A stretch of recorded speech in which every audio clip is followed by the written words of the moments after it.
Good morning friends. ધોરણ 9 વિષય ગણિત અને ચેપ્ટર નંબર 8 ચતુષ્કોણ.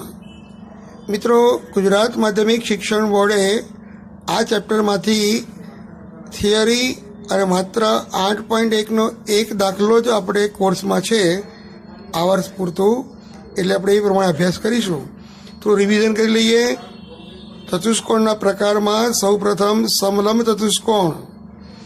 તો સમલંબ ચતુષ્કોણમાં જે ચતુષ્કોણની સામસામેની બાજુઓની ફક્ત એક જ જોડની બાજુઓ પરસ્પર સમાંતર હોય તેને સમલંબ ચતુષ્કોણ કહેવામાં આવે છે. અહીંયા ABCDમાં AB અને CD સમાંતર છે. એ જ રીતે સમાંતર ચતુષ્કોણમાં જે ચતુષ્કોણની સામસામેની બાજુઓની બંને જોડ સમાંતર હોય તેને સમાંતર બાજુ ચતુષ્કોણ કહેવામાં આવે છે. PQRSમાં PQ સમાંતર SR અને PS સમાંતર QR. જે ચતુષ્કોણની સામસામેની બાજુઓની બંને જોડ સમાંતર હોય અને ચારેય ખૂણા કાટખૂણા હોય તેને લંબચોરસ કહેવાય. તમે જોઈ શકો છો SMNR એ લંબચોરસ છે. સમબાજુ ચતુષ્કોણ. તો જે ચતુષ્કોણની સામસામેની બાજુઓની બંને જોડ સમાંતર હોય અને ચારેય બાજુઓના માપ સમાન હોય તેને સમબાજુ ચતુષ્કોણ કહેવામાં આવે છે. જેમ કે GD સમાંતર FE અને GF સમાંતર DE ચતુષ્કોણ GDEF માટે કહી શકાય. ચોરસ.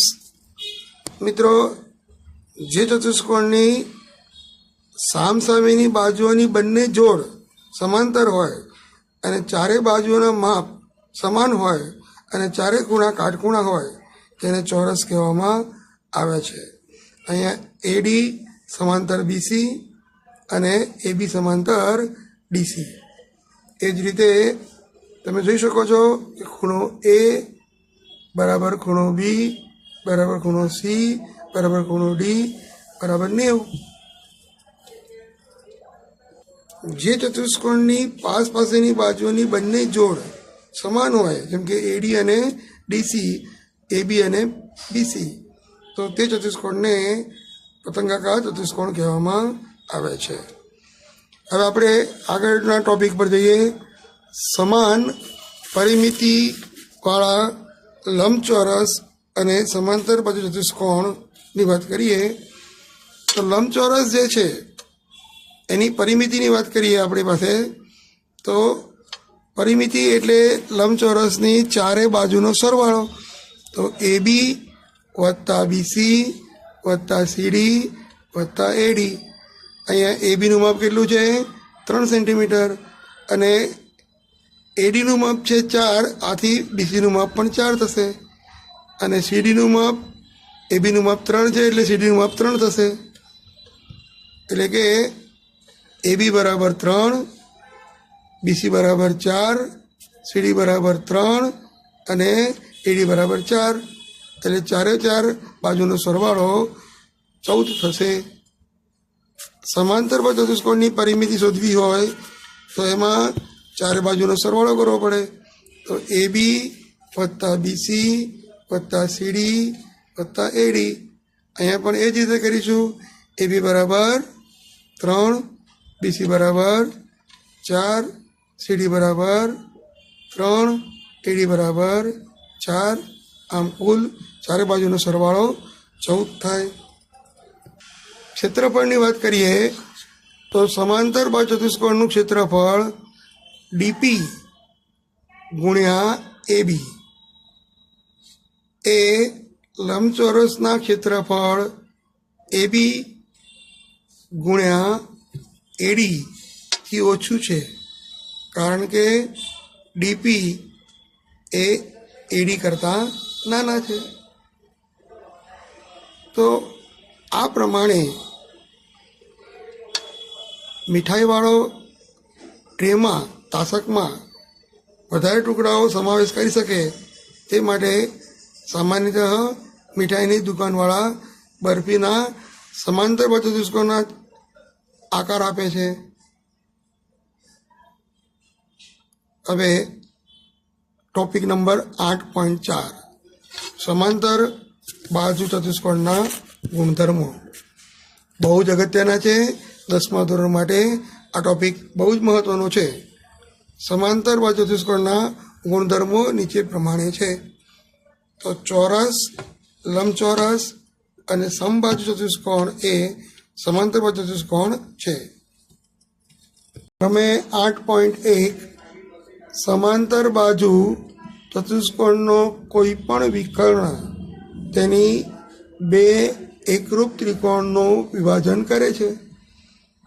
આપણે ચતુષ્કોણ દોરીએ. અહીંયા ચતુષ્કોણ એબીસીડી લઈએ તો એબીસીડીમાં એ બી સી ડી, તો આમાં વિકર્ણ લઈએ,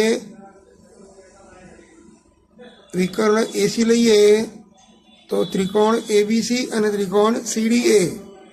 ત્રિકોણ સીડીએ બંનેનું ચતુષ્કોણનું બંને ત્રિકોણોનું ક્ષેત્રફળ સરખું થાય. પ્રમેય નંબર 8.1. પ્રમેય નંબર 8.2 સમાંતર બાજુ ચતુષ્કોણના સામસામેની બાજુઓ સમાન હોય છે. એટલે કે એબી બરાબર ડીસી, એબી બરાબર ડીસી અને એડી બરાબર બીસી. જો કોઈ ચતુષ્કોણની સામસામેની બાજુઓની પ્રત્યેક જોડ સમાન હોય તો તે ચતુષ્કોણ સમાંતર બાજુ ચતુષ્કોણ છે. તો અહીં આપણે જોઈએ ચતુષ્કોણ એબીસીડીમાં જો સામસામેની બાજુઓ સમાંતર હોય, એબી સમાંતર ડીસી અને એડી સમાંતર બીસી છે. આથી ચતુષ્કોણ એબીસીડી સમાંતર બાજુ ચતુષ્કોણ છે. પ્રમેય નંબર 8.4 સમાંતર બાજુ ચતુષ્કોણના સામસામેના ખૂણા સમાન હોય છે. આપણે ઉપરની આકૃતિમાં જોઈએ તો ખૂણો એ અને ખૂણો સી બંને સામસામેના ખૂણા છે. આથી બંને ખૂણાઓ એકરૂપ હોય છે. એટલે કે તમે એબીસી ખૂણો લો અને એડીસી ખૂણો લો, આ બંને ખૂણાઓ પણ સમાન હોય છે. પ્રમેય નંબર 8.5 જો ચતુષ્કોણના સામસામેના ખૂણાઓની પ્રત્યેક જોડ સમાન હોય તો તે ચતુષ્કોણ સમાંતર બાજુ ચતુષ્કોણ હોય છે. આ જે છે એ 8.4નો પ્રતિપ્રમેય છે. ધારો કે ચતુષ્કોણ છે એના સામસામેના ખૂણા ધારો કે ખૂણો એ બરાબર જો 100નો હોય તો ખૂણો સી પણ 100નો થાય, બી 80નો હોય તો ડી પણ 80નો થાય. તો ચતુષ્કોણ એબીસીડી સમાંતર બાજુ ચતુષ્કોણ છે એમ કહેવાય. પ્રમેય નંબર 8.6 સમાંતર બાજુ ચતુષ્કોણના વિકર્ણો પરસ્પર દુભાગે છે. આપણે આકૃતિ દોરી એટલે ખ્યાલ આવશે તમને કે આ ચતુષ્કોણ સમાંતર બાજુ છે એ બી સી ડી અને એના વિકર્ણ બીડી અને વિકર્ણ એસી, આ બંને વિકર્ણો પરસ્પર દુભાગે છે. એટલે એમ બિંદુમાં દુભાગે છે. તો અથવા ઓ બિંદુ લઈએ તો ઓ બિંદુમાં દુભાગે છે. તો એઓ બરાબર ઓસી બરાબર 1/2 એસી અને ડીઓ બરાબર ઓબી બરાબર 1/2 બીડી. જો ચતુષ્કોણના વિકર્ણો એકબીજાને દુભાગે તો તે ચતુષ્કોણ સમાંતર બાજુ ચતુષ્કોણ હોય છે. આ પ્રમેય નંબર 8.6નો પ્રતિપ્રમેય છે.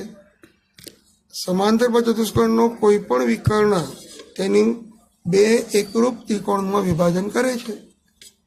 સમાંતર બાજુ ચતુષ્કોણનો કોઈ પણ વિકર્ણ તેના બે એકરૂપ ત્રિકોણમાં વિભાજન કરે છે. આ છે પ્રમેય 8.1નો પ્રતિપ્રમેય. તો એ પ્રમેયને આપણે સમજવાનું છે એ આપણે નેક્સ્ટ પિરિયડમાં લઈશું. અને 8.7 અને કેટલાક પરિણામો, તો આ ચર્ચા આપણે આવતા પીરિયડમાં કરીશું. તો ત્યાં સુધી તમારે આ બધી જ વસ્તુને બરાબર તૈયાર કરી લો. Okay, see you again on the next lecture. Bye by.